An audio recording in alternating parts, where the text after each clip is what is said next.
सेवा, व्यापार और व्यवसाय से परे एक और सबसे बड़ा महत्व है गौ का मनुष्य के लिए।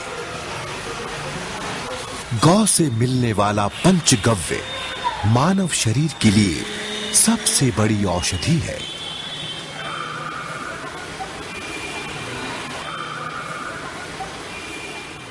आयुर्वेद का मुख्य उद्देश्य होता है कि वो स्वस्थ इंसान के स्वास्थ्य की रक्षा करना, और इसके बाद भी अगर वो बीमार होता है तो उसका उपचार करना। किसी भी इंसान के आरोग्य जीवन के लिए जो आवश्यक होता है वो पंचगव्य का उपयोग अगर हम हमारे दैनिक जीवन में करें तो हम बार बार बीमार होने से बच सकते हैं। और दैनंदिन जीवन में सुबह से लेके शाम तक हम गाय के पंचगव्य का अलग अलग तरीके से उपयोग कर सकते हैं। पंचगव्य में केवल गौमूत्र को ही ले लिया जाए तो वो भी अपने आप में बहुत बड़ी औषधि है।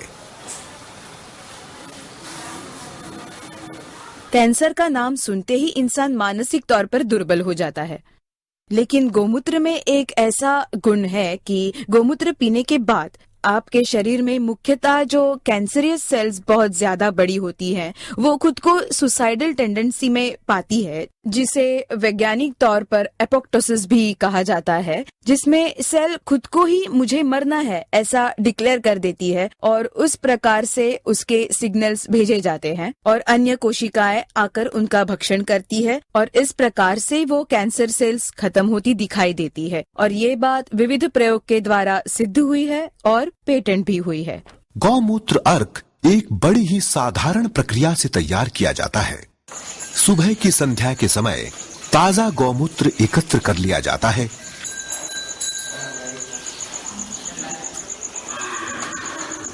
जिसे लगभग 12 घंटों के लिए धीमी आंच पर रखकर उसका अर्क तैयार कर लिया जाता है। इस साधारण से दिखने वाले गौमूत्र के बड़े ही आश्चर्यजनक परिणाम हैं।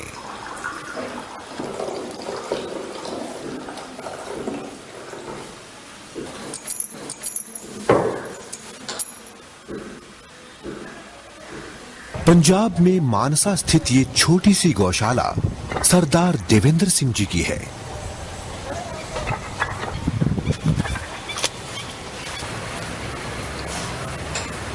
2004 में फरवरी महीने से मुझे एक भयानक बीमारी लग गई। जांच से पता चला कि ये हेपेटाइटिस बी है। हेपेटाइटिस बी को बड़ा ही घातक रोग मानते हैं और उसके बाद मेरा यहाँ लोकल इलाज हुआ लगभग 1.5 महीने तक, पर कोई फायदा ना होने पर जो है मुझे डीएमसी लुधियाना ले जाया गया परिवार द्वारा। वहां डॉक्टरों ने मुझे चेक किया और चेक करके यही कहा कि इन्हें घर ले जाओ और वहीं दवाई दो। ये अप्रैल 2004 की बात है और 2004 अप्रैल में मेरी घर आकर हालत इतनी बिगड़ गई कि उसके बाद परिवार ने सलाह करके मुझे फोर्टिस हॉस्पिटल जो मोहाली में है दाखिल करवा दिया। 2005 में मुझे प्रॉब्लम फिर से रियकर हो गई। 2005 में प्रॉब्लम रियकर होने पर मैंने फिर लोकल डॉक्टर्स को दिखाया। डॉक्टर्स ने कहा कोई बात नहीं, आप ठीक हो जाओगे। लगभग 2-3 महीने मुझे फिर यहाँ रखा गया। उसके बाद मेरे पेट में पानी भर गया। हेपेटाइटिस के टेस्ट हुए जो ज्यादा स्पष्ट टेस्ट नहीं आए और मैं कोमा में चला गया। कोमा की हालत में मुझे फिर फोर्टिस हॉस्पिटल में एडमिट करवाया गया। एडमिट करवाने के बाद डॉक्टर्स ने मेरे बहुत डीएनए टेस्ट किए और जिनमें मल्टी डिजीज वाली बात आ गई और ये कहा गया कि आपकी ओएफसी होगी, क्योंकि नेक्स्ट रोग जो है वो हमें बहुत भयानक दिख रहा है। पर ओएफसी से मैंने जरा गुरेज किया क्योंकि मैं ओएफसी से बहुत डरता था, ऑपरेशन से बहुत डरता था। और ओएफसी के बाद जो होना था वो भी मुझे डॉक्टर साहब ने बता दिया कि आपका इसके बाद ये इलाज होगा, ऐसे टीके लगेंगे, जो प्रॉब्लम दिख रही है we are to confirm that. उसके बाद फिर मैं घर आ गया। घर आकर मेरे कुछ दोस्तों ने, कुछ मैं टीवी देखता था सारा दिन, कुछ तो मुझे मित्रों ने कहा कि गौमूत्र में बहुत शक्ति होती है, आप इसका इस्तेमाल करके देखो। और जब मैंने गौमूत्र पिया 3 दिनों में मेरे चेहरे का रंग बदल गया और मेरा शरीर जो था काफी जोश में, यानी उसमें काफी जान आ गई।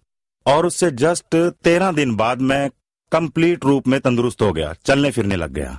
और हमारी आस्था हमारे दरबार साहब अमृतसर में है, सही 13 दिन बाद हम सारा परिवार, मेरे दोस्त जो मेरे वेलविशर थे, हम सब दरबार साहब जाकर माथा टेक कर आए। दरबार साहब माथा टेकने के लिए 1 किलोमीटर का चक्कर लगाना पड़ता है। वो मैंने किसी से सहारा नहीं लिया, मैं बहुत आराम से गया। उसके बाद मेरे मन में यह जिज्ञासा जागी, सच में अगर गौ को माता कहा गया है तो उसमें बहुत बड़े गुण हैं। गाय का पंचगव्य मनुष्य के लगभग हर रोग पर कारगर है।